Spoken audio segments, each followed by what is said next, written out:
Lions Rock Productions.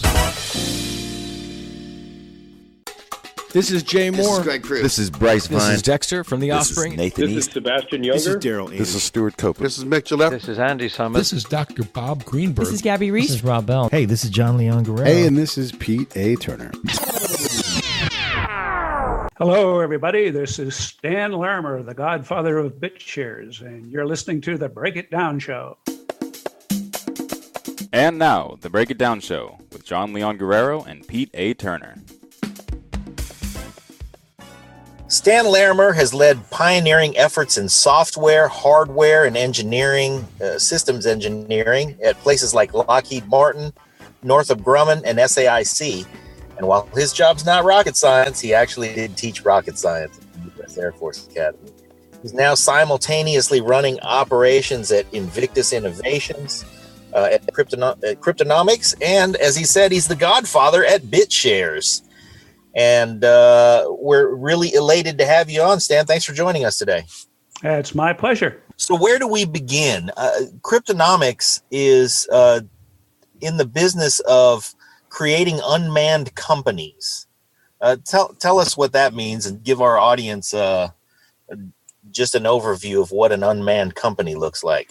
Well, the most famous unmanned company would be Bitcoin. You could think of Bitcoin as a bunch of honest robots running all around the world that are, in some sense, running a company. What's that company do? Keep track of who owns Bitcoin. And back about 2013, Dan Larimer, my son, got the idea that you could put much more complicated companies onto the same type of software called a blockchain. And so he went out and he put an entire smart coin factory and an exchange, digital currency exchange, all of that running under the control of honest robots. No middlemen, nothing but software between you and whoever you want to exchange money with. That's blowing people's minds right now. So you're saying that basically there's not a human at the helm of these companies, and we're allowing robots, which is something that happens all the time, by the way. We're allowing robots to look at each other and say, do you believe this? Do I believe that? Do you believe it? And as a group, they say, yes, and then they go forward. Have I done a pretty good job, or did I get it all wrong? Yeah, you got it exactly right. And, that's a lot more trustworthy because the software that the robots are running checks each other. There's no way you can modify the software in any meaningful way without the other robots realizing you're running a different version of software and kicking you out, being some other robot. So every robot has to run all the same software or they get voted out by the other robots. That keeps everybody honest. And then you can start building things that get rid of the middlemen. We all know good examples of middlemen all over our normal lives. The best example is probably the banking system, right? Right. The banking system would love to be in the middle and put restrictions on how you can interact and hold your money for longer than necessary and charge you confiscatory fees in order to provide you simple services. And, people in this industry got tired of that and said, let's build something where people can talk to each other through an honest network of robots. I think the improvement that everybody really should know about Cryptonomex is that it seems that Bitcoin, if we assume that that's the most well-known example, their robots take hours to confirm a transaction, and your robots somehow do that same confirmation in a matter of minutes. How'd you make the improvement? Well, first off, I would go so far to say is it's a matter of seconds, like on an average 1.5 seconds. And with the latest software that's been developed, that's like maybe a half second.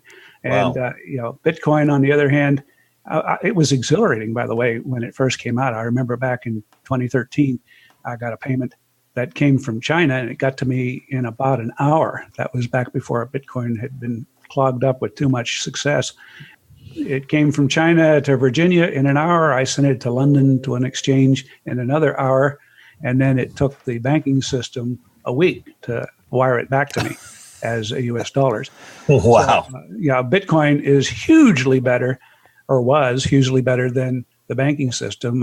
now that it's backlogged a little bit, you have to pay to go to the head of the line. If you just pay the standard fee, you could wait days. I have waited days when I forgot to bump up my bribe money. But, it's now basically the highest bidder gets to use the system because it just doesn't have the capacity. Bitshares got rid of the thing that makes Bitcoin the most famous, and that would be mining. The idea that every 10 minutes in the case of Bitcoin, there's a contest run where all the computers in the world have a macho contest to see who can guess a magic number fastest. One of them will win and get the Bitcoin's prize for that 10 minutes, and then they start over. But that means things are slowed down by having to run this competition all the time. In Bitshares, we found a way to decide ahead of time who was going to certify the block, sort of like a notary public job. Every in the case of Bitshares, every 3 seconds. In the case of EOS, every half second. All the robots in the world basically sign and notarize the block as this is the official set of events that happened in that particular time frame. And so by doing that better design, we got so much more capacity. To give you an example, Bitcoin and Ethereum are often clogged up, and you have to wait maybe much longer than their block time. Bitshares and EOS and Steemit, the three things using this technology, and there's more, but those three basically process 90% of the world's blockchain transactions right now. Bitcoin is down around 5%. So it's the most famous, but it's not really going to be involved in doing payments and stuff in the future. It's probably going to be there as sort of a common denominator that people can always convert into and out of because it was the first, sort of serving as a reserve currency. But no, it's going to be bypassed by the other more modern systems that I've just mentioned. So when you're talking about all of these things, you've said a lot of words, and I think I understand every single one you said, but I've been working at this for about 6 months now, so I'm not even sure if that's true. But what we're talking about here in terms of, for someone who's even more novice than I am, is the future of money. Where, in this case, we're using banking, but we can replace this banking transaction with another one, and you start to make what they call smart money, where the money can, that I always use the example, if you took $1 and bought a loaf of bread, how many things take a bite out of that dollar between your pocket and the grocery store's pocket? And you can eliminate some of that structure as we use a cryptocurrency. Is that right? Yeah. Now, in some cases, like when you're doing credit card purchases, the customer doesn't even notice it because there's like a 3% charge that's built into the price of the grocery store or whatever. And so you think you're not paying it, but it's in there.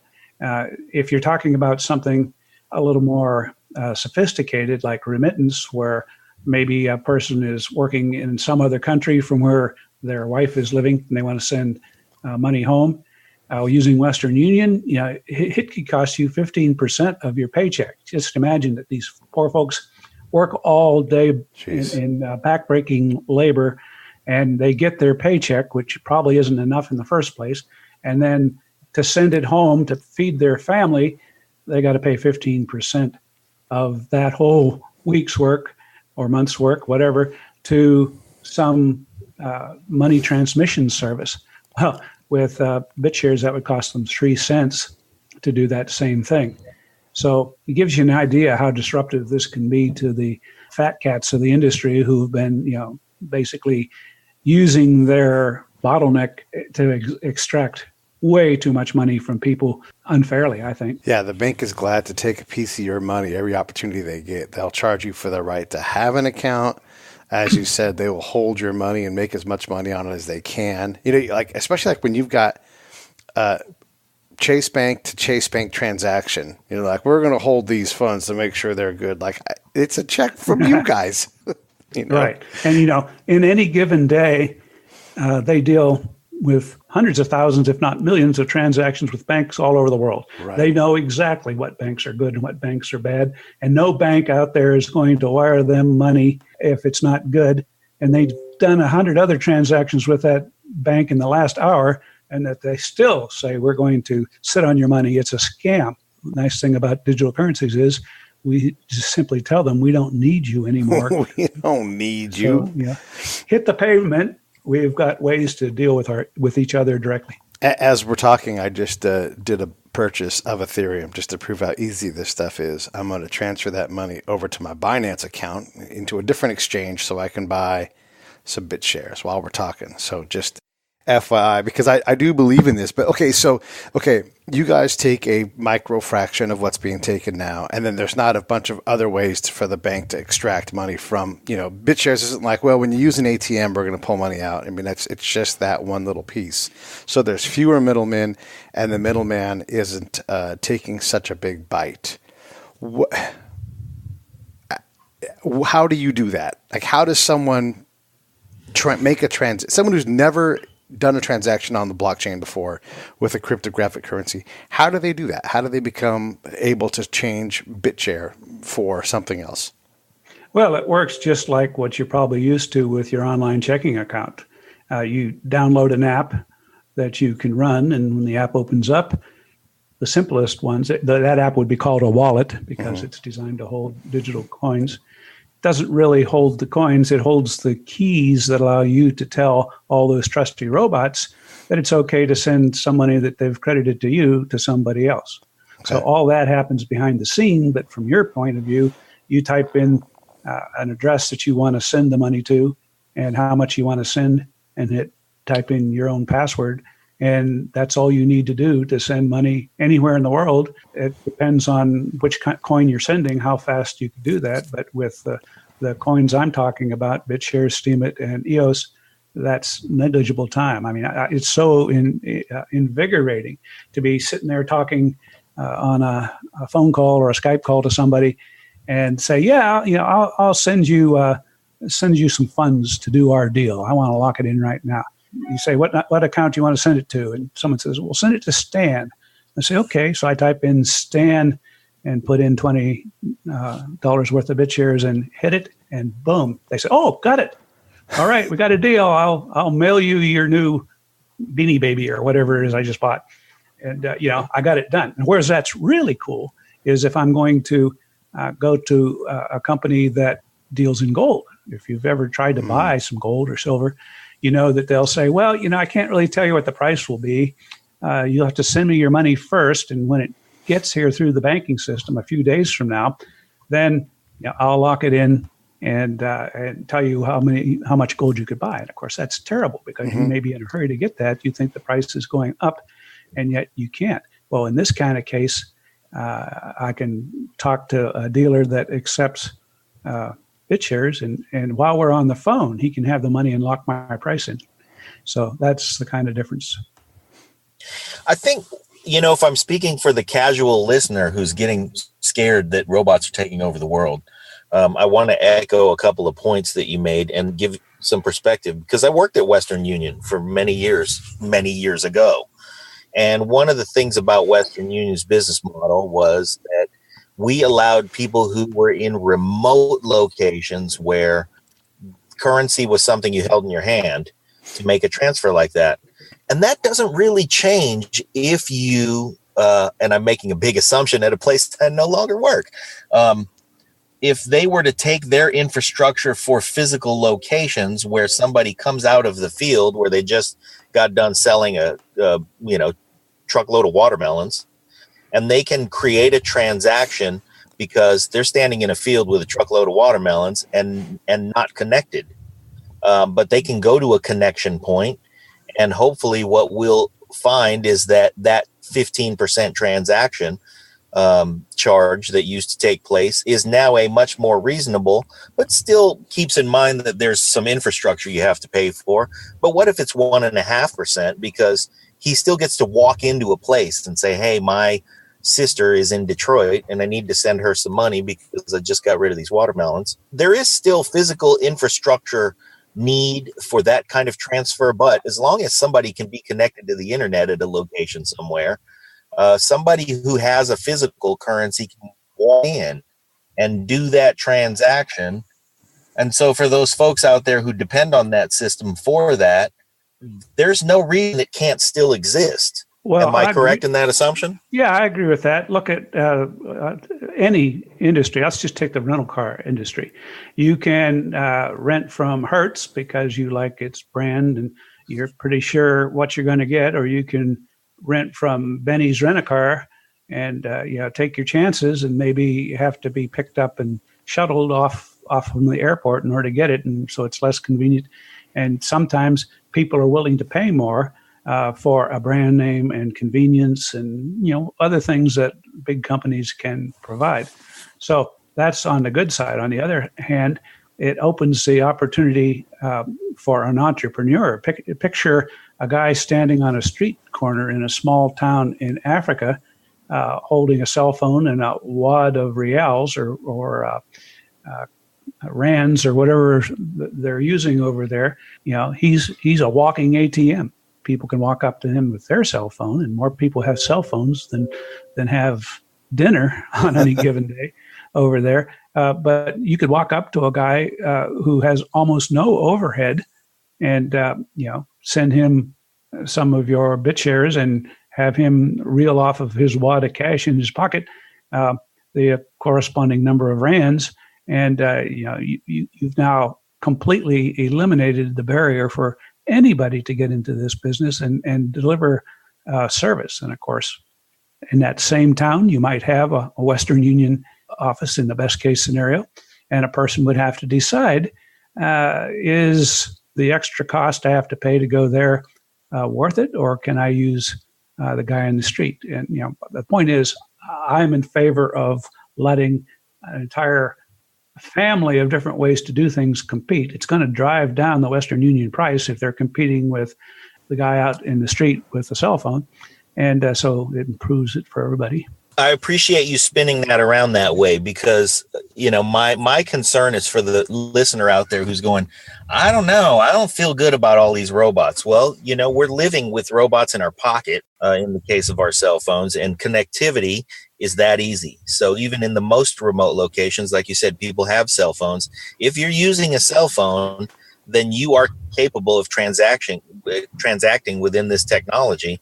And this really just makes an infrastructure that was protected, the financial system, something we all can access. Is that accurate? Yeah, and just so everybody understands, when you log into any bank, you're talking to a robot anyway. Press 1 for Spanish, press 2 for English. You've got lots of, you deal with robots everywhere. Every website is run by robots. The only thing different with cryptocurrencies, the robots check each other. There's no central place where one set of robots can be, hacked and told to do things that are shady. Instead, every robot that you're dealing with on a cryptocurrency, if it ever does anything that's not kosher, the rest of the robots vote him down and it can't work. So honest robots versus potentially dishonest robots is the difference. It's not a question of whether you like robots or not. I like robots. That's spectacular. Yeah, it is spectacular. Can we take this out of the money exchange? And one of the things I dig about cryptocurrency, and we've had Sean Worthington on the show, and we talked a lot about the future of money and perfect money, but one of the things about the crypto world I've learned that is just fascinating is that you can define value in more ways than what we normally do. It's almost like we're talking with, when we talk about exchange of value and money right now, we speak with like a third of an alphabet compared to what the crypto world offers. So, like, for example, one of the reasons why divorce is so hard is it's hard to exchange value. Like I stayed home and raised the kids. Yeah, but I made all the money and did all the stress. And then we have this house and, what is that worth? But within the crypto world, you can assign value to these things. And this is Pete talking, so please correct me when I'm wrong. Everpedia, one of our favorite companies, is on the blockchain now. And they're using their EOS-based model to exchange value for the information that's in your head. So when you populate a wiki on their site, there's an exchange and there's value in that. Is that something that interests you at all in this whole exchange on the crypto world? Oh, absolutely. With this technology, you could have honest elections where you can tell that your vote counted. And in fact, you could change your vote as often as you want up until the last minute of the election. That's really something I'm enthused about because, so often when we get into these, especially presidential campaigns where there's a primary or a long period of time where maybe the candidate you voted for early in the primary season dropped out and you feel like you wasted your vote. But with this type of technology, if they would adopt it, I could simply move my vote to my second favorite candidate and still be involved in the game. And those are the kind of things that you can do. One real exciting one is Steemit, Steemit, with 2 E's.com. It's a blockchain-based system, but it doesn't have anything to do with money exchanges or anything like that. It does have its own internal currency that is used to give people credit for publishing good content. So instead of having coins issued by mining like on Bitcoin, you mine by publishing a good article that people like. And the more likes you get, the more of the coins you're eligible for that day. So that's a completely different use case. And the nice thing about Steemit is it's not censorable. I think people have heard horror stories about Facebook and YouTube and different big names that are literally deciding whether they like your content based on political preferences and are arbitrarily deleting stuff that's posted because they don't like the content according to their own corporate preferences. With something like Steemit, once you put it on the blockchain, it's there forever, and nobody can come along and censor you. At least that's the grand vision of it all. There's a few exceptions to that because somebody could downvote you very hard if they have a lot of Steemit. So you could get those examples, but most of the time it's ranked according to what everybody thought of your article, and that's pretty liberating. You're a man who's had a pretty long career, and that is to say that you've done a lot of different things, all having to do somewhat with systems and how systems work. It seems to me that, if I may say, you're a more mature guy, and you have a lot of optimism. And I think the stereotype is that folks who get on in years are, feeling less and less safe about where technology is headed. You absolutely seem to be completely the other direction. Can you set our older users' minds at ease by maybe explaining what makes you so optimistic regarding the way that things are going technology-wise? Well, I think the biggest thing about it is that we've all watched our freedoms slowly slip away, and there's nothing much we could do about it. Back in 1776, you got freedom by going out, camping out at Valley Forge through a hard winter and doing all sorts of things like that. Nowadays, you fight for freedom by adopting technology that is designed to give you an end run around people who are building a cage for you in the system. So I find, technology is a two-edged sword. The people that are building the cage for us by controlling all of our financial interactions would love to get to the point where you can't do anything without the government's permission. I just saw an article today that over in China, they've got a new system that is basically scoring every citizen based upon their compliance with the government. And they got cameras everywhere that are detecting when you jaywalk, you get an automatic demerit for jaywalking or whatever. And if you lose enough points, then they simply turn off your ability to fly or to own a home or whatever. That's the direction the evil side of technology is going, building a cage for us so that nobody can do anything, whether it's buy or sell, which is a biblical issue, or whether it's the right to do literally anything. That can be turned off with the technology. And so you're right to be suspicious of it. But when you have open source software being developed in a decentralized way by freedom-loving people all over the world, it's very hard for the people building the cage to get the mesh fine enough on the cage to keep us all in it. And so I'm a person who views That is, if you are not willing to stay on top and protect your freedoms, sooner or later you're going to find it while you were sitting there in your easy chair watching Lifestyles of the Rich and Famous or whatever it is you watch, people have been finishing the cage that they've built around you. So I think everybody does need to stay engaged. And the reason I'm so optimistic is simply because I see the tools are there for me to continue to fight for my freedom. If I were to be sitting back and say, there's nothing I can do about it, then I would get a little bit morose and I might have a more pessimistic attitude. So it's all about staying aware of what your options are.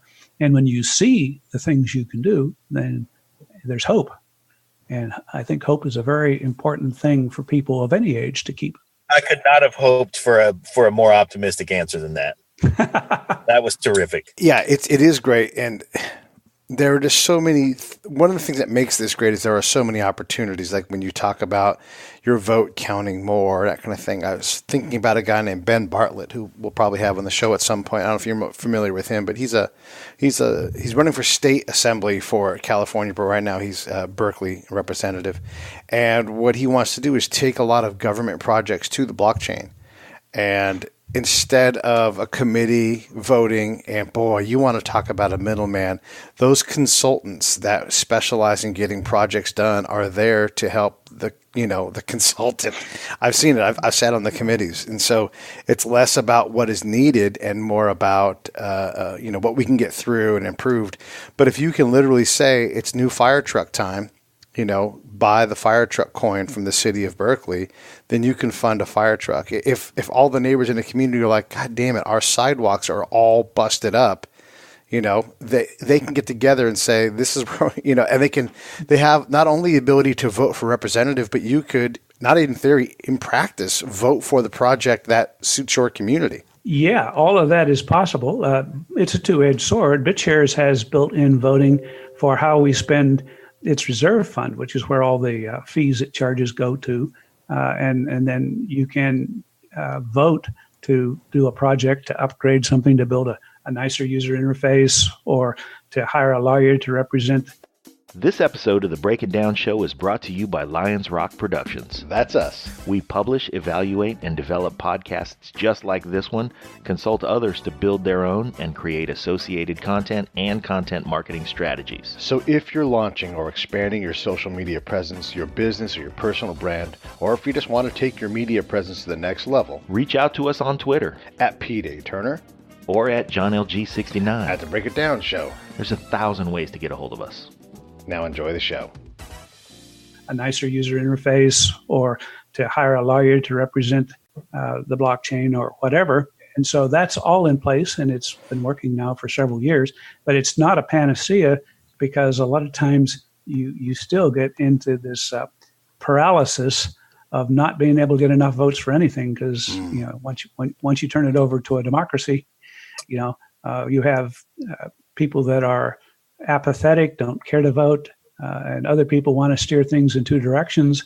And an awful lot of really good projects sit there with almost enough votes. If you had something that was centralized, the one good thing you have about it is a CEO who would make the hard decisions and say, well, guys, I'm just going to pick this one and we're going to get something done. We're not going to sit there forever in limbo. So, I think there's lots of good ways to use it, but in the end, people are still people. I do think that there is room for blockchain-based systems that do have a long-term management team. It can still be elected the way you suggest, but every issue is not voted on independently.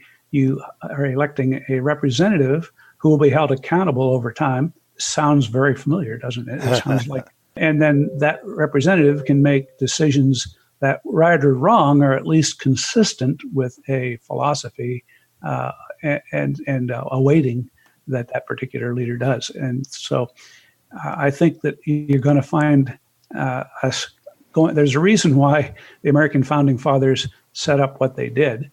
They recognized pure democracy, which is kind of what we were talking about, would lead to a lot of stuff that's just sort of random and doesn't lead in any direction. Whereas at least when you select representatives, they can go off in a consistent direction, and you can decide whether you want to keep that direction or not periodically. But of course, no matter what you do, people are going to band together into parties and cliques and try to get their way by teaming up with other people. And, unfortunately, that's just the nature of the system. It's the worst kind of government except for everything else. Right. Yes.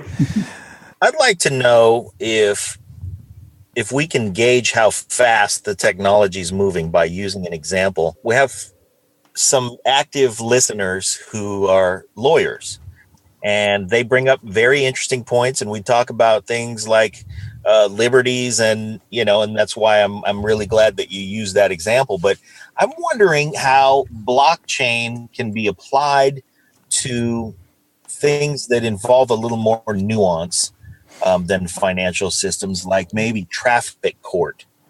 Can you foresee, and how fast, a system where we start to let the robots fight over whether or not you deserve that parking ticket?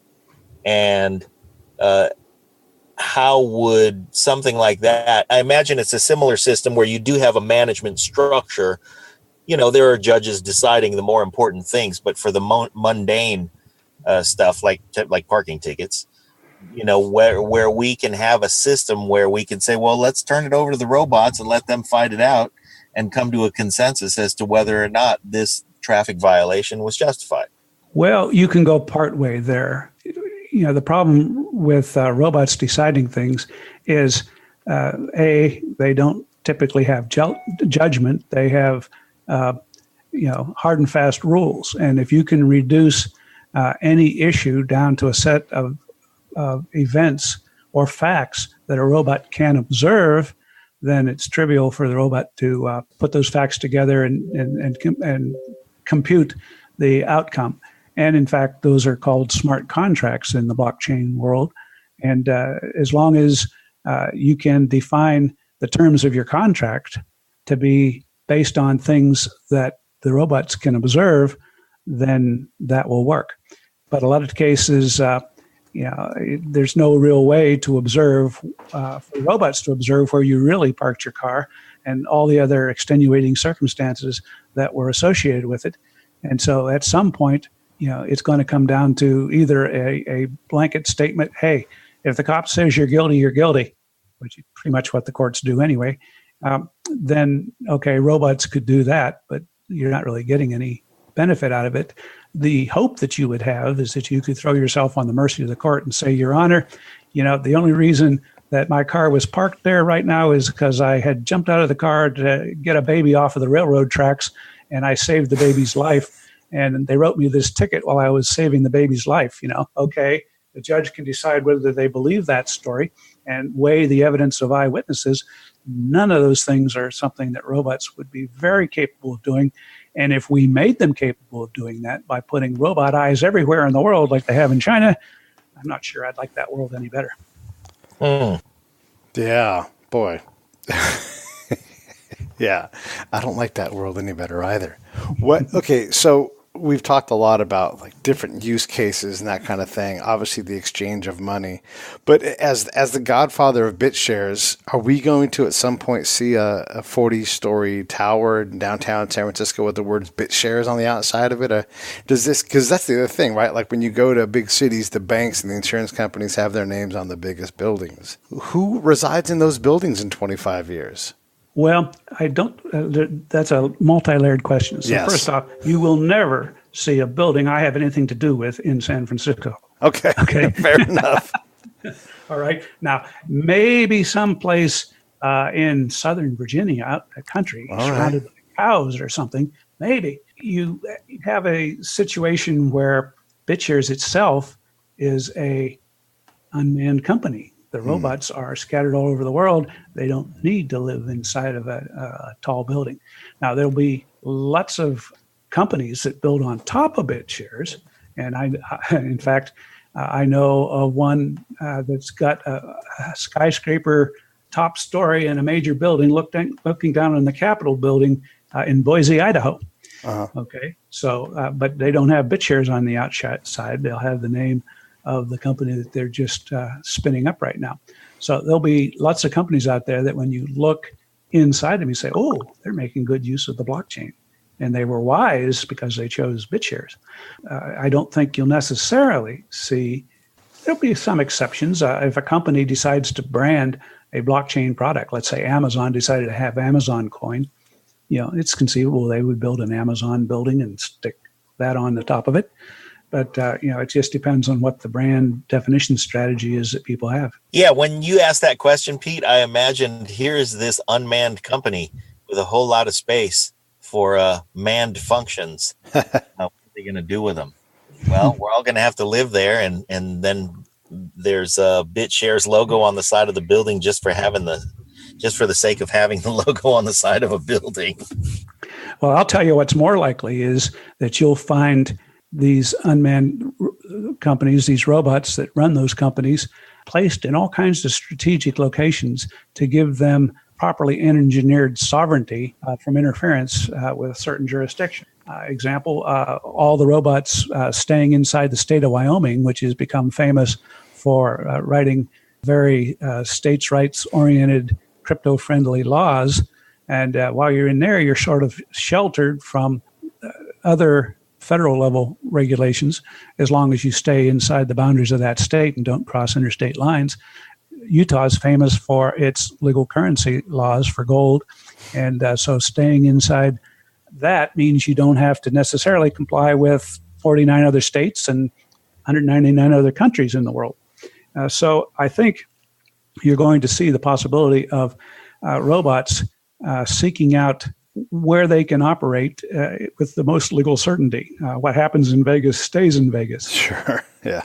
We could put those on cruise ships, and they turn on every time the cruise ship turns on its casinos once it's in international water.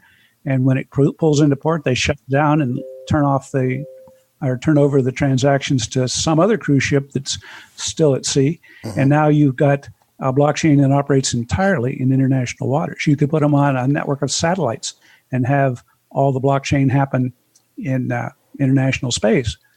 So there's a lot of things that could be done besides stacking them up in San Francisco in a tower. I had Chelsea Reston on my show the other day on Popping the Bubble, and we were talking about the ethics of the blockchain because we have to, we have the opportunity to kind of get in front of this stuff ahead of time. But what do you think are the ethics of the blockchain? I mean, obviously you can hide things and, all the Silk Road stuff, and that's what everybody thinks of as like it's the dark web and everything. But what would you say is the ethos for folks who work in the crypto world? A lot of different ones, okay? Yeah. It is a bit of a Wild West scenario. The single biggest passionate belief is people want their freedom back. Okay, they don't like the idea of having everything they do micromanaged. And so much of the whole effort to do decentralization is to get out from under the system cage that's been built around them.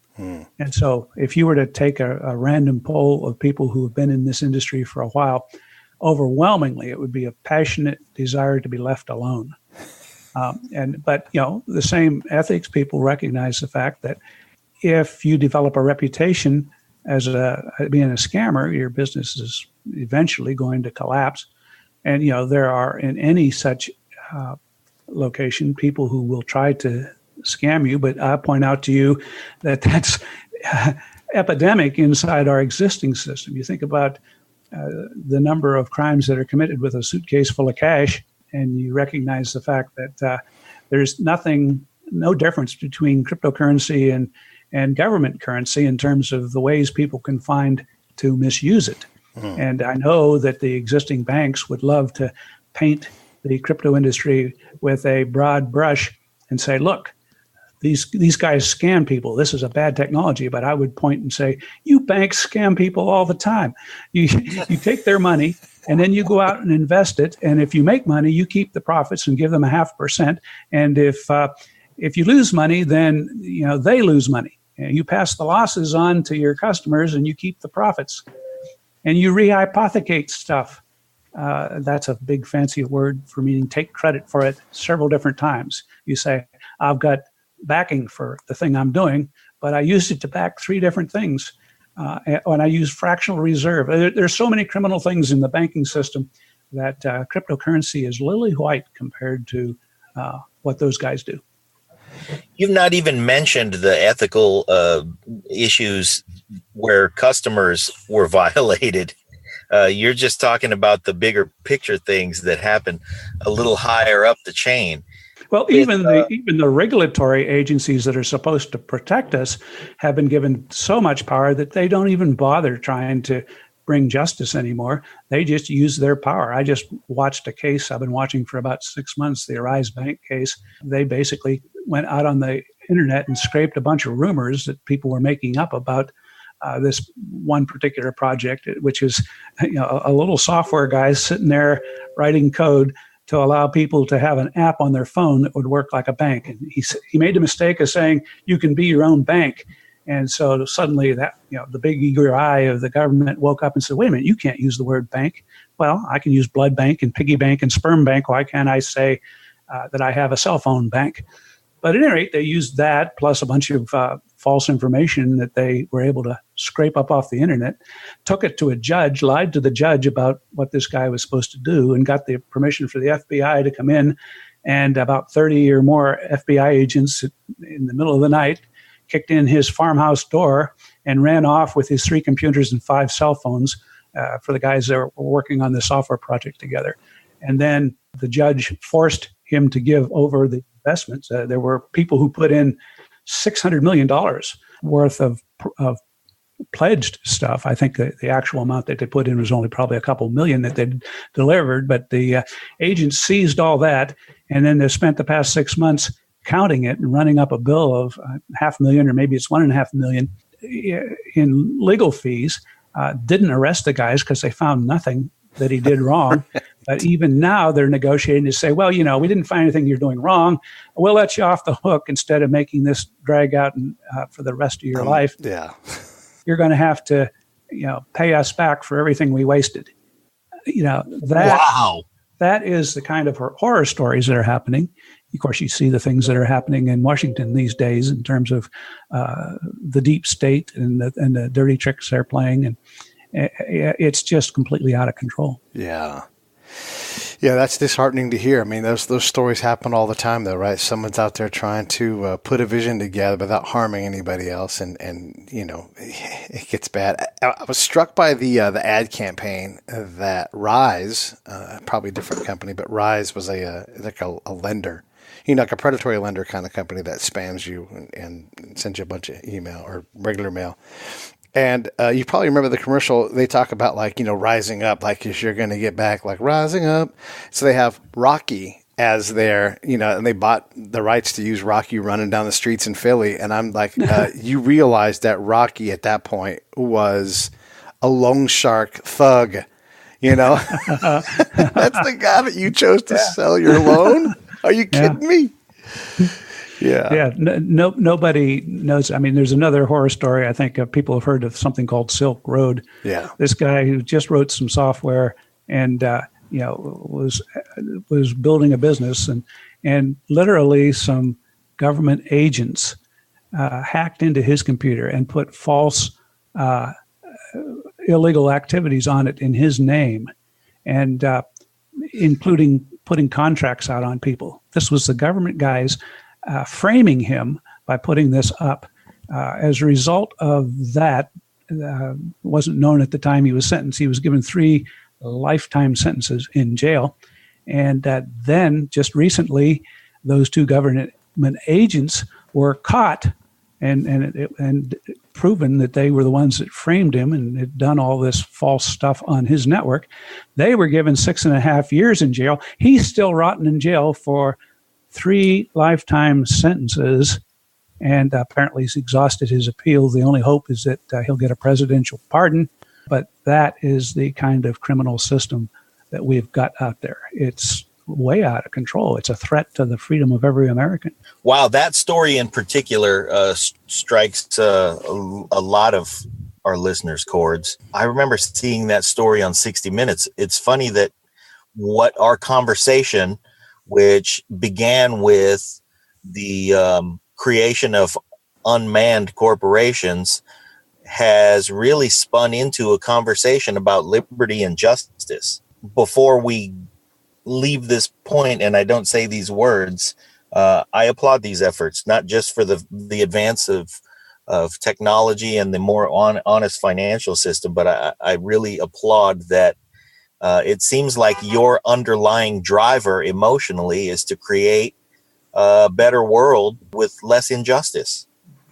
That's absolutely true. And I think that's true probably of the lion's share of the industry. There's obviously people that are in it to get rich quick. There's no doubt about that, but that's true in any industry. But those of us who've been around for a while are usually driven by higher level goals. And my son, who's invented all this technology we've been talking about today, Dan Larimer, says his mission is to secure life, liberty, and property using nonviolent means for us to interact. And he's gone so far as to build the latest blockchain, EOS, so that people can actually choose the contractual framework in which they want to interact, the set of laws that they want to operate on. And those are laws that can be enforced on the blockchain. And so his vision is to get government out of things as much as possible. And so while I applaud him doing that, I recognize the fact government doesn't want to be shut out of as many things as possible. And so they will go out and do dirty tricks, like we've talked about some of them today, as a way of trying to get control back, because money system has always been, back since the days of Babylon and Rome, it's always been a mechanism of control. And in these last days, we're basically facing a all-powerful beast of a government that has got all the tools it needs to slam the door on the cage for us permanently. And at that point, who is like the beast? Who can make war against it? Yeah.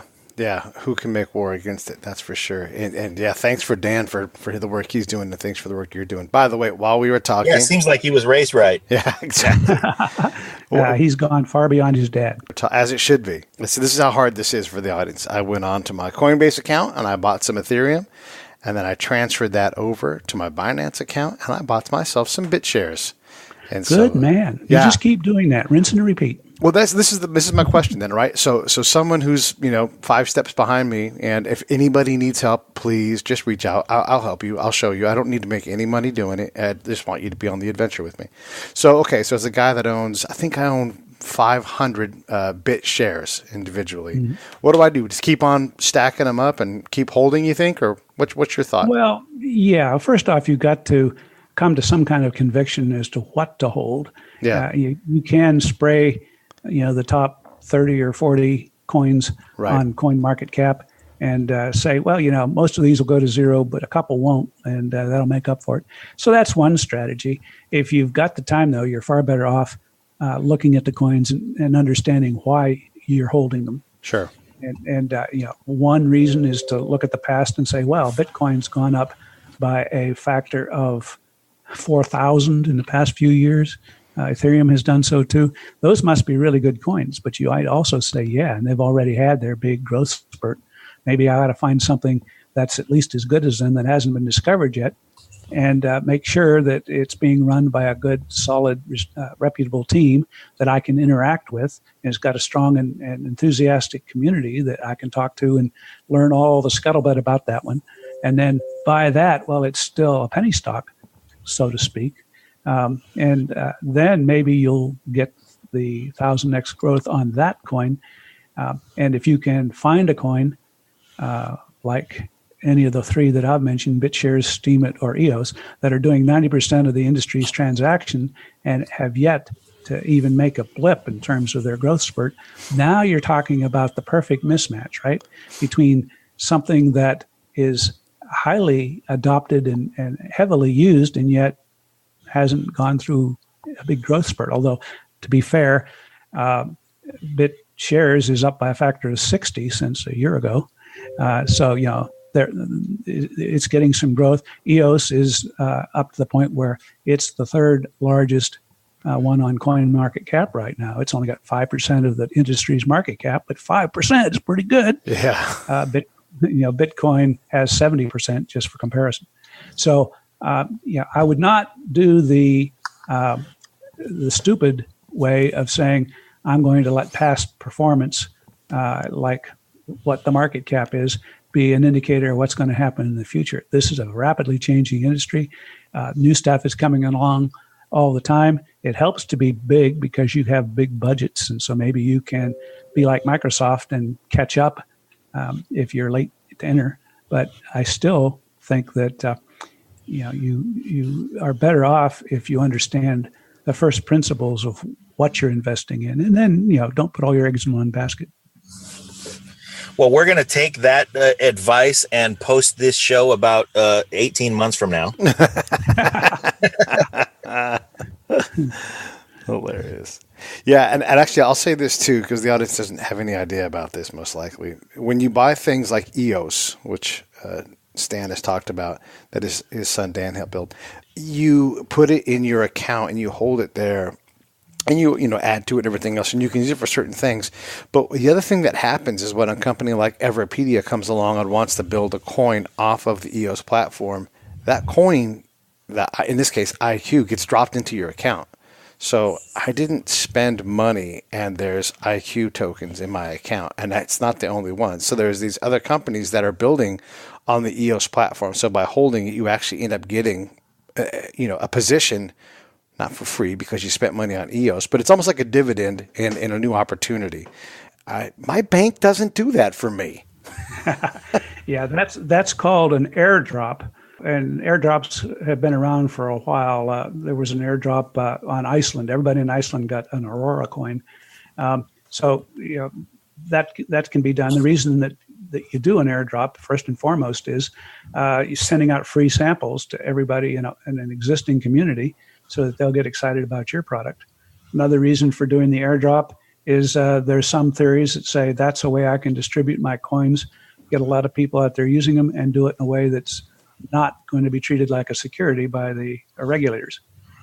But those rules are changing all the time, and your actual mileage may vary.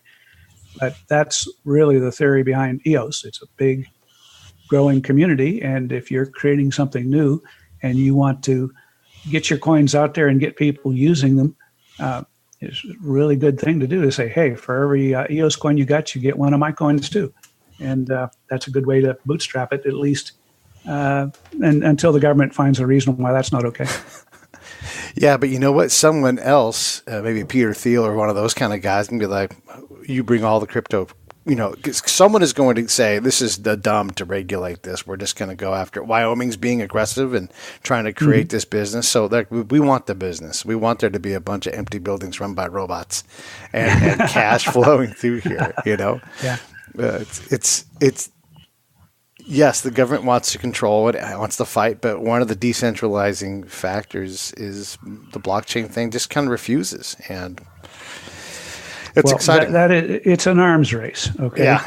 And unfortunately for the government, the people and developers are much more agile.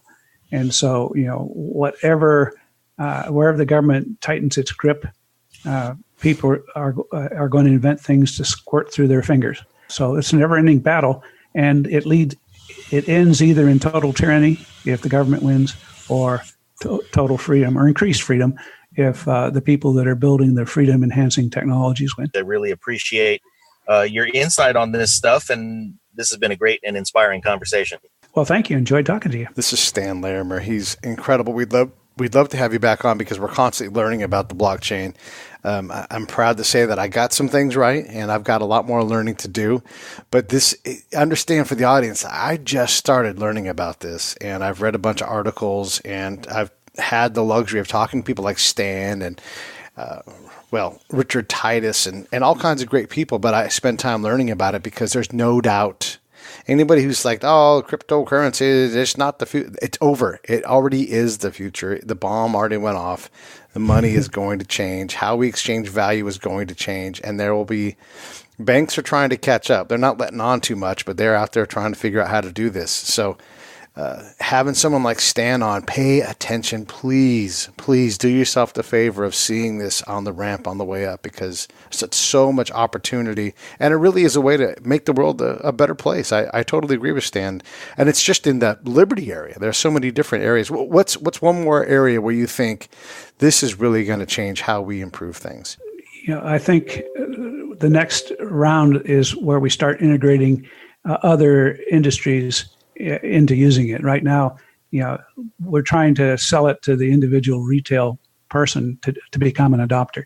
When we get companies that bring their millions of customers and plug them in, and the customers for the very first time are encountering this technology, not because they sought it out, but it's because how Amazon or Hertz or whoever does business. Yeah. And so a lot of people will find they're using this technology and don't even know it. I think that's the place that's going to tip the scale as we start making it easy for other industries who don't understand our industry to make use of what we do. Yeah, and if I could try to take a caveman approach to this, here's why the banking industry is going to change. It costs a lot of money for everybody to have their finger on that interaction. What Stan is saying is that I'm going to take 3 points off of a 1,000-point thing, and that all the rest of that money is going to go from the consumer to the provider. And the provider wants that money. They don't want to pay for 15 people putting their hands on things, especially if it's the bank putting their hands on 5 different ways. It's not going to happen. It's just a more efficient way to do things. Are all the bugs out of the system? No, but there's tons of bugs in the banking system. So, Stan, thank you so much. No, thank you for having me. I thought this was a very enjoyable session. And I see that you're a true Virginian. You've got your Tom Clancy library off your left shoulder there. And, yeah, right underneath my Atlas Shrugged book and next to my Bible. And next to my Bible. All right, Stan. Hey, thank you so much. Thanks for being on the Break It Down show. Please come back, and we'll talk to you soon. Okay.